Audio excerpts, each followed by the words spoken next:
Welcome to FoxNews.com live streaming from the Democratic National Convention in Philadelphia 2016. Our guest, former Congressman, Mayor of Cleveland, Dennis Kucinich, a Democrat.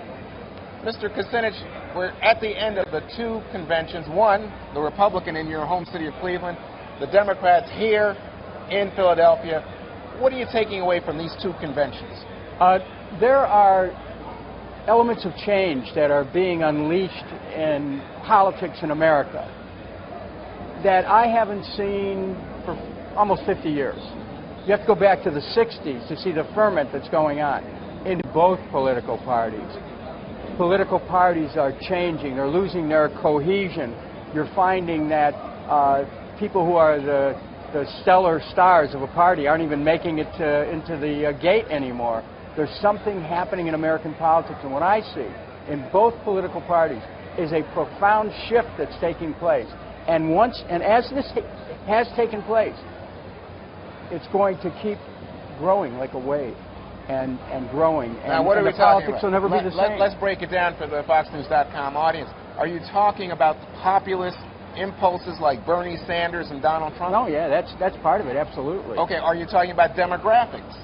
I think the demographics are part of it, because the millennial voters, as they come of age, are bringing not only their technological proficiency, they're bringing a spirit of rebellion that is really affecting our political system. And I think that's a good thing, because America was a country that was born out of that kind of rebellious spirit. So both political parties are in a shakeup, and I would not be surprised to see by 2020, 2024, the politics of the country so dramatically different that perhaps even political parties wouldn't have the hold that they have today. So I love this concept of, you're saying there are tectonic plates shifting in America, and the political parties aren't there yet.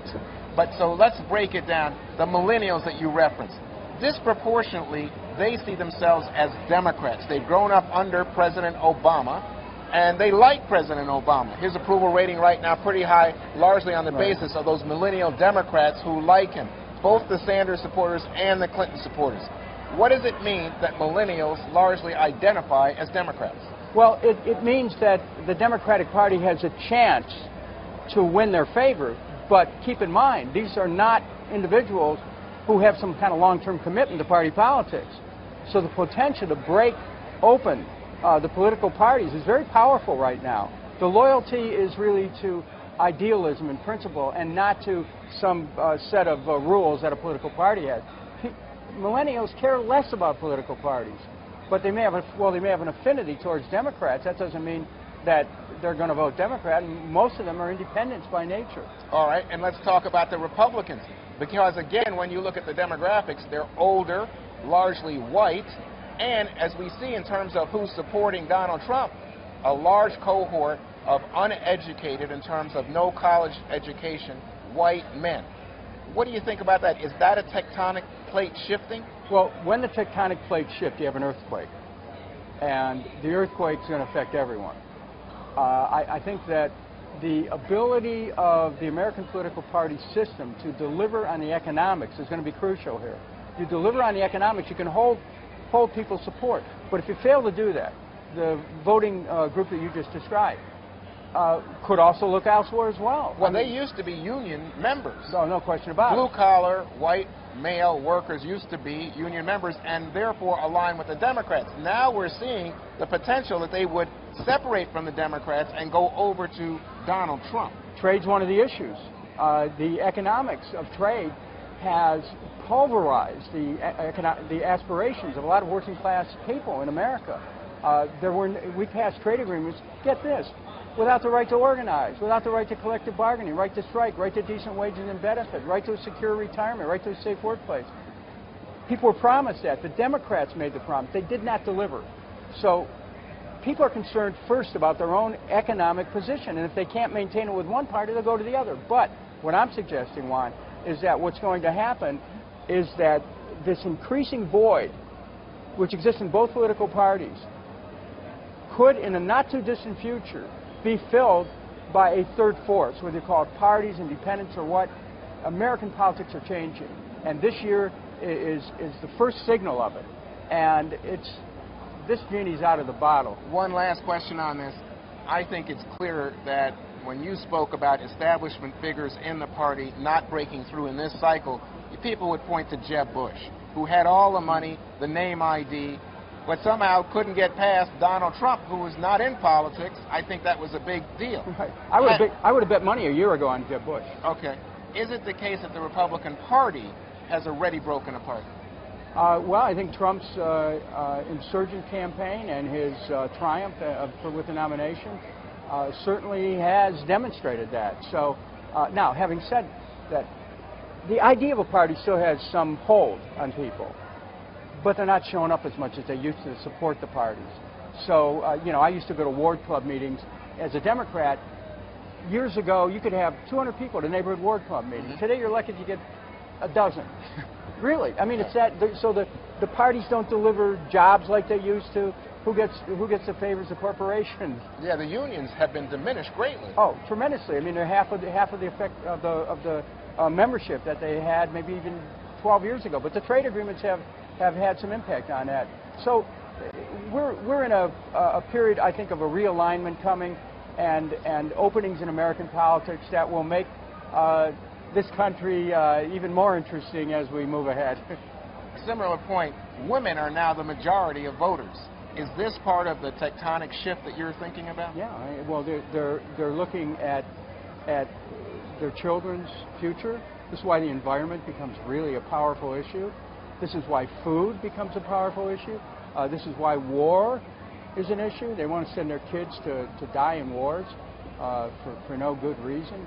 So yeah, women are bringing a different kind of energy into our politics, not just as elected officials, because men have the ability to be nurturers as well. And so I think this is a period in American history where we're seeing demonstrated these powerful movements affecting both parties. But let me tell you, we haven't seen the end of it. This doesn't end in 16. And you can see in this cycle all the tension over Black Lives Matter, Occupy Wall Street. Democrats more aligned with it, Republicans more aligned with saying, hey, we've got to celebrate our police, our blue line that really protects us and protects us from anarchy. We're not in line with Occupy Wall Street. We think those people are ne'er-do-wells and all the rest. I think Barack Obama did something in his speech to the convention that was really important. He showed a way to unify communities where they're suffering from discrimination and from brutality by police, and also at the same time say, hey, you know, we really have the same aspirations as men and women in blue. We have to reach a new condition in America where we address the violence in our country with compassion, where we can look at domestic violence, spousal abuse, child abuse, violence in schools, gang violence, gun violence, racial violence, and address it in a programmatic way nationally. Because this is a social issue, it's an economic issue, it's a political issue, but we have to have compassion for each other, and instead of going all around the world looking for dragons to slay, we start to look at those issues in our society. We can start some healing. And the president talked about that, with respect to people of color and police, but there's a much broader issue here with respect to a society that's unhinged right now, where there's a lot of fear, a lot of violence. We don't have to be that way. And through, it was Emerson that once wrote that every jet of chaos which threatens to exterminate us is convertible by intellect into a condition of peace. Well, and one last thing, you also see more people of color among the millennials and more immigrants. Is that another tectonic plate? It is, absolutely. And especially in states like California. I mean, the whole demography is destiny. And so when you get to a point where you're starting to see demographic changes, it will reflect into politics. And that's why Washington is out of sync with the country. It just is. No matter whether the Democrats... And these two conventions, you believe, have been out of sync. Well, these two conventions represent the changes that are taking place, notwithstanding Washington's inability to basically respond to the needs of people. This two-party system is like a rigged game. It is reaching its terminus unless it finds a way to address people's practical aspirations. Congressman Dennis Kucinich, former mayor of Cleveland, here at the Democratic National Convention in Philadelphia 2016. You've been watching FoxNews.com live streaming. Thank you so much. Thank you.